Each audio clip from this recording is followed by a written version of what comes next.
কী করলাম তাই নিয়ে ছোট্ট একটা গল্প নিয়ে চলে এলাম তোমাদের কাছে। নমস্কার সবাইকে, সবাই কেমন আছো? মা কালীদের খুব খুব ভালো আছো, আমিও খুব ভালো আছি। এখন থেকেই ব্লগটা স্টার্ট করলাম।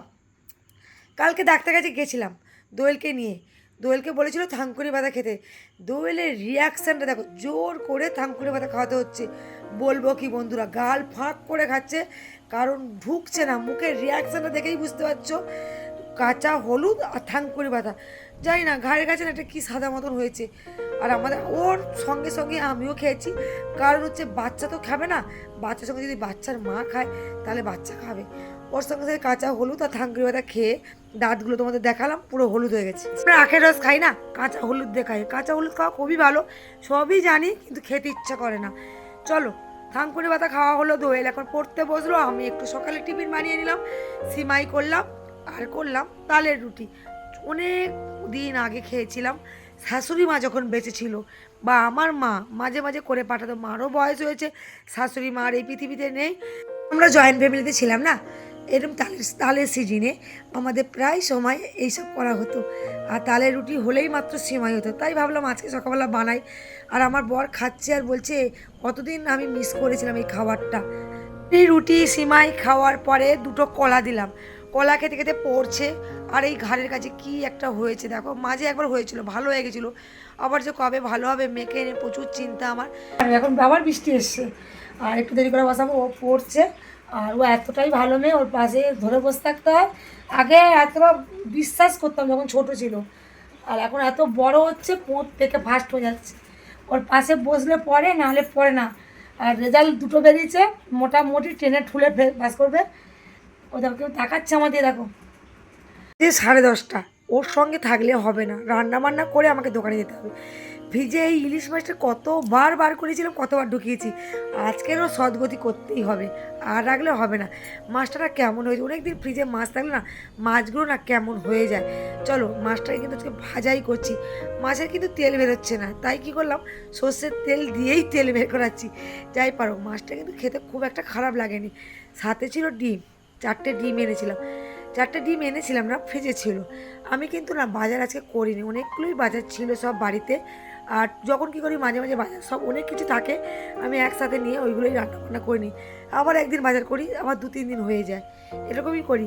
মেয়েরা তো সব দিক সামলাতে হয়। চলো বন্ধুরা, ডিমটাকে ভালো করে ছাড়িয়ে নিচ্ছি। আর এদিকে আমাদের টুনটুনি বড়িকে বলছি তুই একটু নাচ করে নি, অনেক দিন কিন্তু নাচ প্র্যাকটিস করিস নি। ওই যে বললে একটু হাত পা নাড়ে, যেমন তেমন করেই নাড়ে, কিন্তু স্টেজে যখন নাচে খুব সুন্দর নাচে। মানে বলবো কি, আমার মেয়ে বলে না, কিন্তু এমনি সময় নাচলে বলবে তোমার মেয়ে এত সুন্দর নাচে, এরকম নাচছে কেন। ওইরকমই করে, কিন্তু স্টেজে ফাটিয়ে দেয়। চলো বন্ধুরা, গল্প করতে করতে কিন্তু আমার ডিমের ঝোল কিন্তু বসে যাচ্ছে। আর ডিমটাকে ভাজি নুন আর হলুদ দিয়ে। ডিমের ঝোল আবার কি দেখাবো বন্ধুরা, তোমরা যে আমাকে এতটা ভালোবাসো, এটাই আমার কাছে সবথেকে অনেকটা বড় পাওনা। আর আমার রান্নার ভিডিও অনেক দিদিভাই দেখতে চায়, অবশ্যই দেখাবো, যদি বেশি বেশি করে কমেন্ট করো। অনেক দিদিভাই দেখায়, বলেই আমি কিন্তু রান্নার ভিডিও দেখাই, একটু হলেও দেখাই। জানি না, যেমন পারি তেমনই করি, আর সেটাই দেখাই।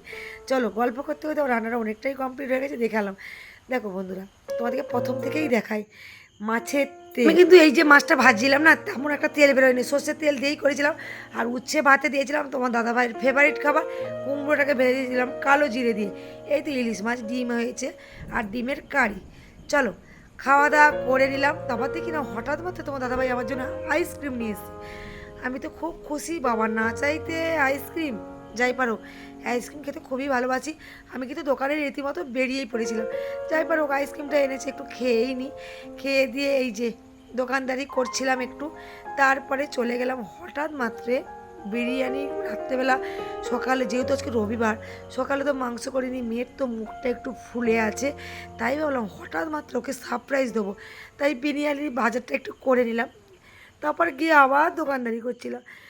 সন্ধ্যাবেলা টিফিন খাচ্ছিলাম পেঁয়াজি আর মুড়ি, বলো না, চপ মুড়ি, পেঁয়াজি মুড়ি, নাহলে মশলা মুড়ি, এইটা হচ্ছে মেন খাবার। চলো, দোকানপাট বন্ধ করলাম। বলো, আমরা তো সেরকম মজা, এই তুই বল, তুই বলবি। ও বলবে না, ও বেশি মাছটা, বেশি মাছ। এই যে আর আমরা এই যে সব চলো বাড়ি গিয়ে দেখা হচ্ছে টাটা। কখন থেকে বাড়ি গিয়ে রান্না করব মাথায় হাত পড়ে গেছিলো রীতিমতন বর বাবু পেঁয়াজ আদা রসুন কেটে রেখেছিল বলে কটা বাজে না তো 10টা অলরেডি বেজে গেছে বলো না। এসে করে উঠতে উঠতে অনেকটা রাত হয়ে গেছে 10টা 15-20 হবে মনে না বাবলা। এই যে আমার বাবলার অলরেডি খিদে পেয়ে গেছে কিছু তো খিদে পেয়েছে ওর হ্যাঁ বললেও না তোমার সামান্য নাম বলবে বললে হবে না এবার আমাকে চাপিয়ে দিতে হবে। ভাতটা অলরেডি করে রেখেছিলাম মাংসটাকে একসঙ্গে করে নিয়েছি পুরো ঘরোয়া টাইপের একদম পুরো মাংস কষে নিয়েছি ভাত করে নিয়েছি করে একসাথে সব কিছু দম দিয়ে দিয়েছি একটু আটা মাখিয়ে বসিয়ে দিয়েছি জানি না আজকে বিরিয়ানিটা কেমন হবে অনেক দিন পর পাক্কা 1 বছর পর ট্রাই করলাম কিন্তু সত্যি করে বন্ধুরা খুব একটা খারাপ হয়নি।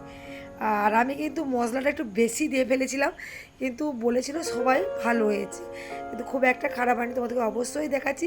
আর এই যে কালো মতো দেখতে পাচ্ছ এটা কিন্তু আমি পেঁয়াজকে ভেজে দিয়েছিলাম আর বিরিয়ানির মশলা একসঙ্গে দিয়ে ফেলেছিলাম ওই জন্য ওরকম লাগছিলো।